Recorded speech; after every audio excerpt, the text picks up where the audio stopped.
I doctor Ali clinic Melattur. ഇന്ന് ഞാൻ നിങ്ങളെ മുന്നിൽ വന്നിട്ടുള്ളത് എന്താണ് ഡെന്റൽ ഫോട്ടോഗ്രാഫിയുടെ ഇമ്പോർട്ടൻസ്. നമ്മൾ ഡെന്റൽ ഫോട്ടോഗ്രാഫി, നമ്മൾ പല്ലിന് ക്ലിപ്പിടണം എന്ന് പറഞ്ഞു, അല്ലെങ്കിൽ പല്ലിന് ബ്രിഡ്ജ് വെക്കണം എന്ന് പറഞ്ഞു, അല്ലെങ്കിൽ മറ്റു പല വർക്കുകൾ ചെയ്തു. എന്താണ് ഡെന്റൽ ഫോട്ടോഗ്രാഫി?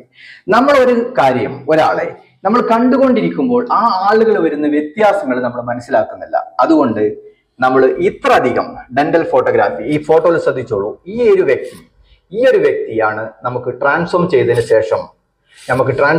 ശേഷം അടുത്ത വ്യക്തിയായി മാറുന്നത്. അപ്പോൾ ഈ ഒരു ഫോട്ടോഗ്രാഫി നമ്മൾ വെച്ചിട്ടില്ലെങ്കിൽ എന്ത് സംഭവിക്കും? നമ്മൾ അറിയില്ല. നമുക്ക് പല്ലിൽ വന്ന മാറ്റം എന്താണ് സംഭവിച്ചതെന്ന് നമുക്കറിയില്ല.